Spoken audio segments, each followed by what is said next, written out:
Hi, magandang gabi po sa inyong lahat, and for our third and final reading of the day today, ano po kaya ang makikita natin? Yan. Malasahin lang po natin para po makita po natin ang na ito po ay na-reshuffle ng sobra at hindi po siya yung mabubunot natin dahil hindi po nabalasa. Ito po ay nabalasa ng maigi. Sana po ay napanood nyo na po ang first and second reading of the day, and I do hope po na napanood nyo na rin po lahat ng videos kahapon. Okay, tingnan na po natin. And for those of you po who would like to have a private reading with me, you can message me po at Lady Lee Elena. That's Ladyly Elena.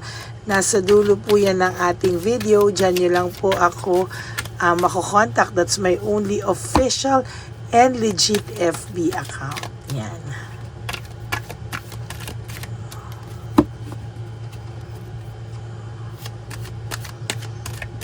Yan. Okay. Pili na po tayo ng 10. 1, 2, 3, 4, 5, 6, 7, 8, 9, and 10.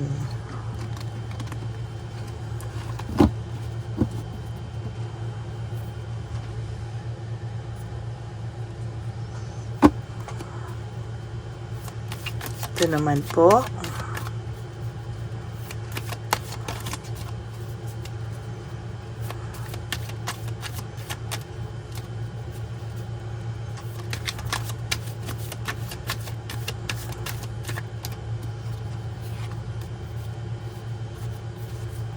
Yan. Balasahin na lang po natin ulit.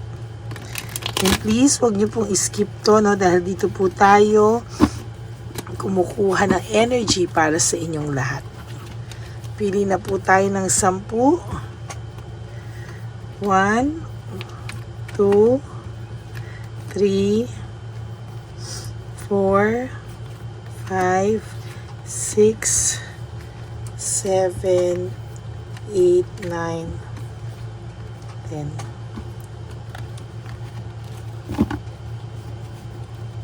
Okay, tingnan na po natin.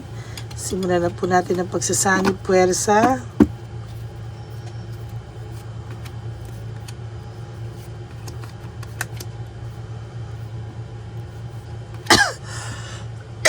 Pasensya na po. Ayan.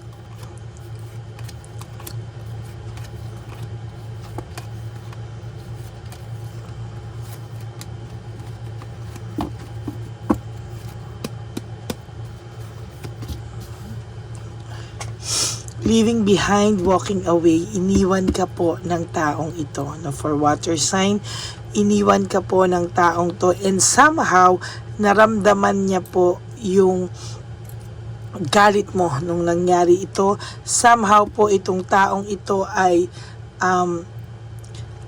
umalis ng walang paalam. Maybe nag-ghost kayo, or maybe nagpaalam po ito pero siya pa yung galit, nabaliktad kayo. Totally parang ikaw po yung napasama. Sorry po. Pasensya na po. Excuse po. Talagang may sipon at ubo pa rin po ako. Okay? At itong tuhod ko talaga yung masakit pa. So, sa pag-alis niya po, leaving behind, walking away, naramdaman niya po yung sakit na nabigay niya sa'yo, yung galit na nabigay niya sa'yo, and somehow, parang alam niya po na hanggang ngayon ay galit ka sa kanya. Kaya ito pong taong to ay maybe for some of you hindi pa rin lumalapit. For some of you, pinaninindigan na lang po nila yung mga nagawa nila. Bakit? Kasi po, ihintay na lang daw po niya yung araw na mawala na yung galit mo sa kanya at mapatawad mo siya. No? Ay, self-healing ang gusto niyang gawin sa'yo, mga kapatid. Ano ba yan? Very powerful, no? Isang card pa lang po, ang dami ko na pong na-interpret dito sa card na ito pa lang, no? Hihintayin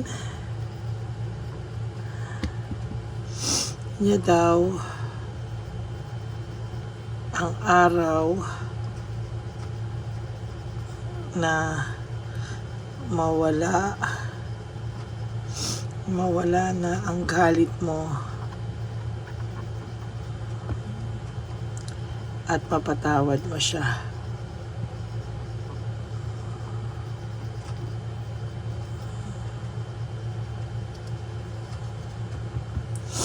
No, pero paano po mangyayari ito kung patuloy po siyang nagyayabang, kung patuloy po siyang nagmamalaki, kung patuloy po niyang pinapakita na masaya siya at wala siyang remorse, no? Somehow, hindi niya po mararamdaman, na hindi mo po mararamdaman yung pagsisisi niya, yung resentment niya, kasi po mayabang pa rin po ito, no? Or wala po siyang initiative na ginagawa, no? Nagpapaka-misteryoso pa po ang taong ito, and somehow hindi niya po magawang ipakita kung ano po yung totoong nararamdaman niya, and hindi niya rin po maipakita talaga, no, kung ano po ba yung kanyang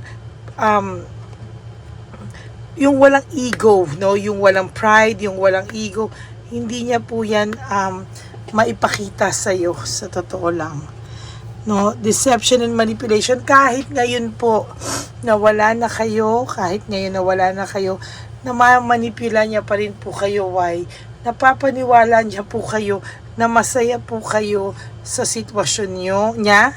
Napapaniwala niya po kayo na masaya siya sa sitwasyon niya, na wala siyang resentment, na hindi siya nagsisi talaga at all. Pero yan pong lahat ng yan ay kabaliktaran po kung ano po ang totoong nangyari sa kanya, ano po yung hinaharap niyang sitwasyon, and somehow ang tao pong ito ngayon ay nakakaramdam ng matinding lungkot, resentment, no? Pero hindi niya po mapinapakita hanggang ngayon. Niloloko ka pa rin po niya sa pagpapakita ng kabaliktaran sa sitwasyon o sa pakiramdam na nangyayari po talaga sa kanya at nararamdaman niya po. Somehow, no, sa nakikita ko po ay talagang kakaiba po, no, yung pinapakita niya sa totoong sitwasyon na meron po siya. There is fear of change, playing safe lang po ito, no, natatakot po siyang mabago ang lahat ng pagmamahal na meron ka para sa kanya. Somehow ay tinitake niya po for granted mo na yung nararamdaman niya, yung lahat po ay talagang iniiwasan niya po itong maramdaman. And to be honest with you po, hirap na hirap po ito, no?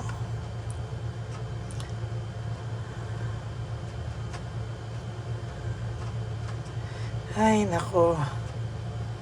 Talagang tuwang-tuwa po ako dahil nakakatawa po siya, no? Talagang feeling niya po ang galing-galing niya, feeling niya po ay pakiramdam niya po talaga ay somehow itong taong ito ay hindi, ang pakiramdam niya po hindi siya nakakahalata, ganyan, ano?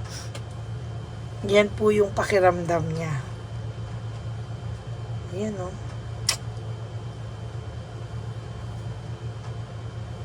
Ayan.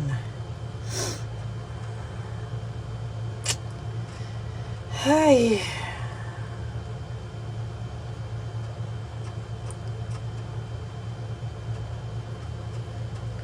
Sa totoo lang po, yung pakiramdam ko po dito sa taong ito,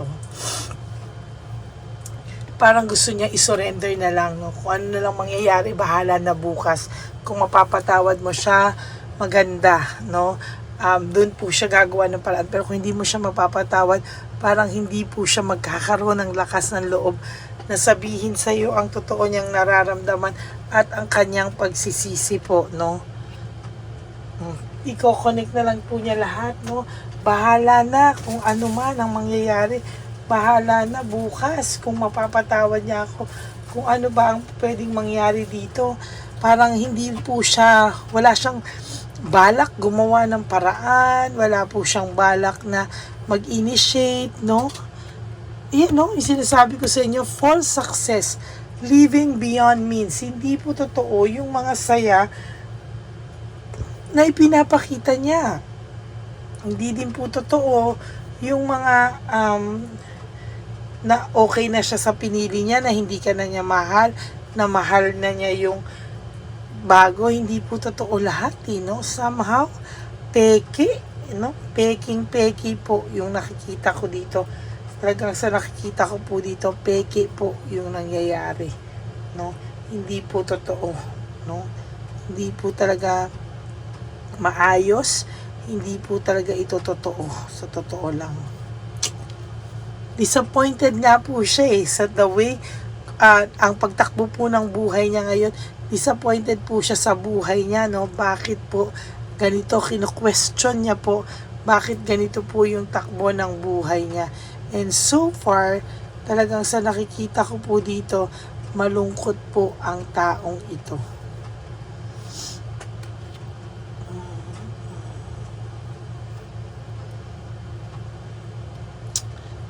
Hindi po siya maka-adapt sa pagbabago sa buhay niya. Hindi niya po mabalanse lahat ng kasinungalingan niya na pinalabas sa iyo.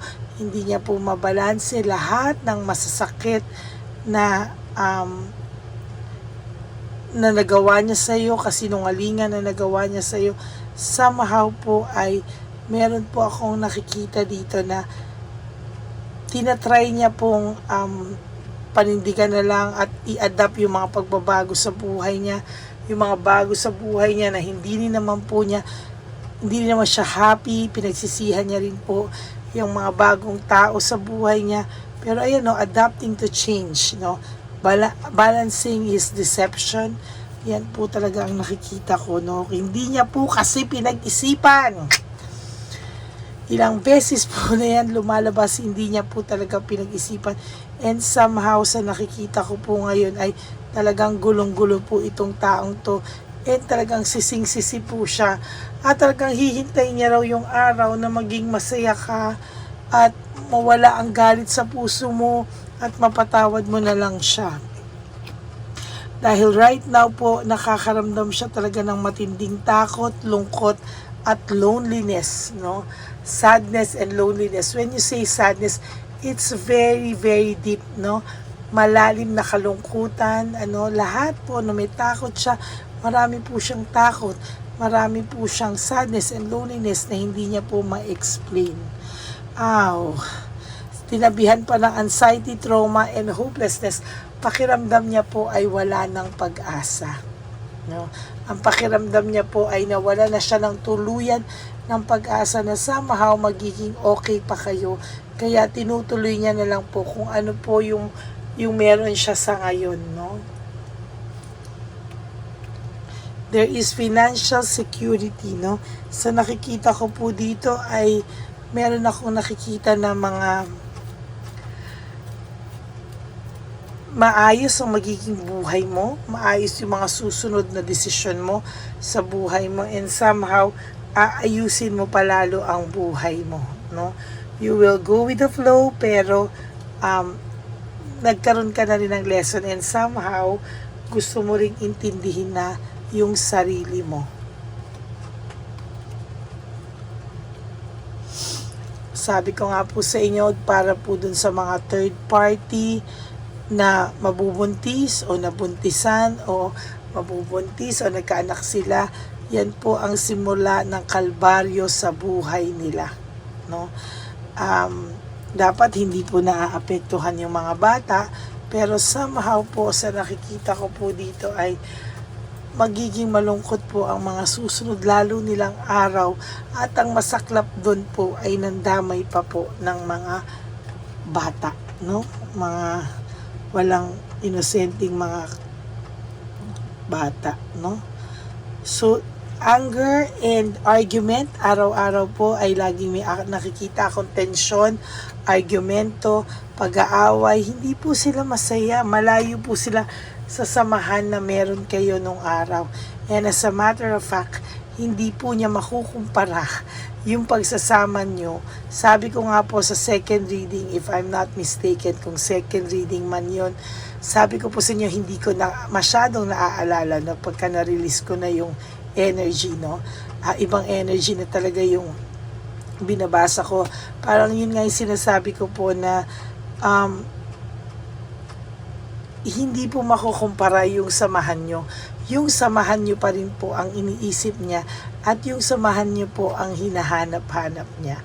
So, lumalabas po na this is a continuation of the reading kanina kasi talagang nakikita ko talaga ulit yon, no, na talagang yung samahan na meron kayo ay somehow different from all the relationships po na pinagdaanan nito at pwedeng pagdadaanan niya pa, no. Talagang kakaiba po talaga, no. Yung sitwasyon nyo, yung bonding nyo, yung connection nyo, and somehow yung pinagsamahan nyo is really different, no. Ngayon po parang feeling niya malas-malas ang buhay niya, wala siyang magawa, hindi niya kontrolado, pero ayan tuloy-tuloy po yung malas sa buhay niya. Tuloy-tuloy po, hindi niya po maipaliwanag, no. There is this friendship, understanding, and alam niyo po, may mga tao po na nakakaalam din naman ng totoong nararamdaman nito, no. Maybe may mga sinasabihan din itong tao, pero masyado po siyang mapili, no.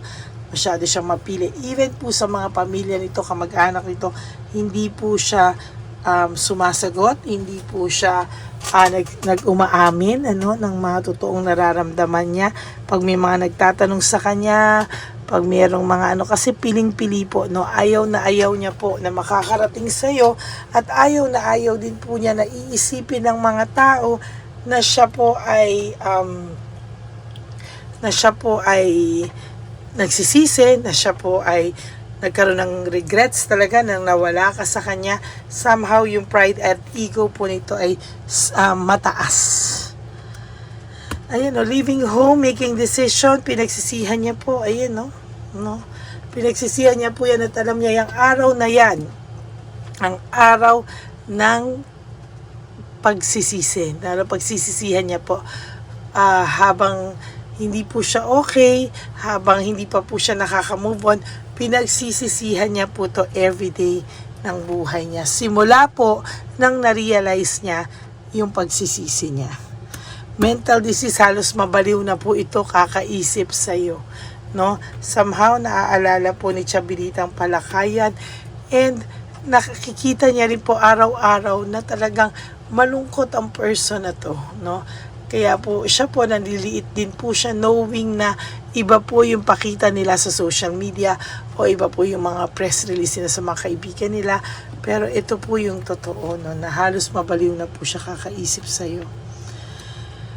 There is disaster, broken pride, shattered dreams. Talagang sa nakikita ko po dito ay, ayan, no, talagang sunod-sunod pong karma, very, very malas po. This is the tower, no, lumabas yung disaster, broken pride, shattered dreams, no, lahat na lang po ay talagang sobrang hindi maganda, no, ang nangyayari sa kanya because o resulta po yan again ng quick decision. Mga bagay po na hindi pinag-isipan at mga bagay po na resulta or consequences ng maling desisyon at hindi pinag-isipang desisyon. So that's it for your third and final reading for the day.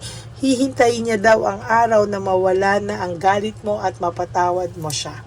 Yun po, okay? Wala pong natatawa po ako sa mga iba dyan na nagre-react na galit, no?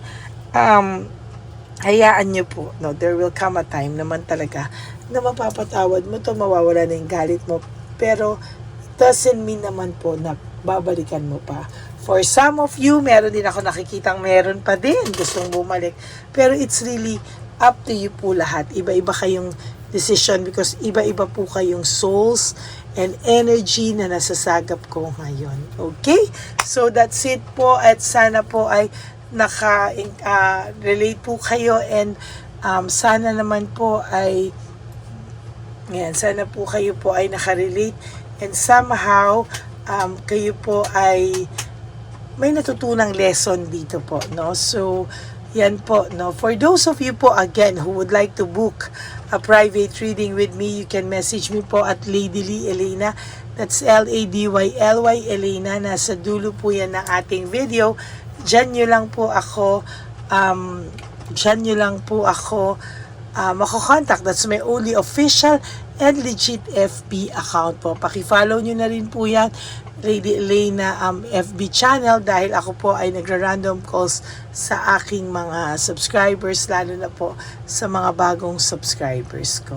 Okay? So sana isa kayo sa random calls natin. Okay? And sana po napanood nyo na po from reading, first reading, second reading, and third and final reading for today. At yung mga kahapon po na videos natin, ano. And sana po ang tanging lambing ko po sa inyo is no skipping of ads. Tulong nyo na po yan sa channel natin. Kaya maraming salamat po. And for those of you who would like to give me a super thanks for this video, I would really appreciate that and love that from the bottom of my heart. Maraming salamat po sa inyo. God bless you all at ang lagi ko pong paalala sa aking mga ever loyal and solid Lady Elena friends, family, and subscribers. I love you all from the bottom of my heart. Yan. And sabi ko nga po, just live one day at a time. Huwag nyo muna pong isipin kung ano yung mga nangyari sa inyo. Huwag nyo nang bumang isipin kung ano ba yung mga magiging plano or ano ba yung mga magiging resulta nito sa mga susunod pang buwan. Huwag. Just live for today. No, you have to live for today. You have to wake up and sleep. Ang isipin nyo lang po ay yung sarili nyo po kung paano po kayo mapapabuti. At tong araw na to, bibigyan ko yung sarili ko ng 3 things kung paano ako magiging masaya. Yan. No? Huwag nyo muna po intindihin yung mga birthdays, anniversary, Christmas, New Year, Valentine's, etc. Just live for today. And ang sabi ko nga po sa inyo, that life is really too short. No? Don't make it shorter by stressing yourself from all the pains and the heartaches na bigay sa inyo ng kahapon. Just surrender everything to the divine universe and just let go and let God write your life and love story. I will be back for another set of reading. Wag po kayo malungkot, bukas po ng umaga ako po ay magbibigay ulit ng first, second, and third reading for the day. Ayan. Pero sana naman po, no, pakihit po yung bell button para updated po kayo sa aking mga latest videos na ilalabas. Okay? Maraming salamat po sa inyo. May God bless you all. Have a blessed night, no? Matulog po tayo with peace of mind. You pray really hard and tanggalin nyo muna po siya sa isip nyo. Kung hindi nyo po siya matanggal sa isip nyo, maghugas kayo ng tubig na may asin at bumalik kayo sa higaan nyo. Okay? Ayun lang naman po ang aking mga lambing na no skipping of ads. At sana po help me reach 100,000 subscribers. Para naman po 100 ba or 120,000 subscribers. Pero bago po yan, kahit sa 20,000 subscribers na lang muna po tayo, unti-untiin po natin hanggang one day, nandyan na po sa harapan nyo yung silver button. Yan. No, maraming salamat po dyan. Okay? So, yun lang po at ako po ay nagpapasalamat ng malupit sa inyong lahat. God bless you everyone and stay humble. Have a happy heart and wag po kayo malulungkot and God will never forsake you. No? Sabi ko nga, just surrender everything to the divine universe and let go and let God write your life and love story. Okay? God bless you po. Good night and I love you all. Sana po ay may natutunan kayo ulit sa akin ngayong araw na to ng Miyerkules. Maraming salamat po. Pasensya na po sa boses ko. Pero ako po ulit ay magbabalik sa inyo bukas ng umaga. God bless you po. Good night.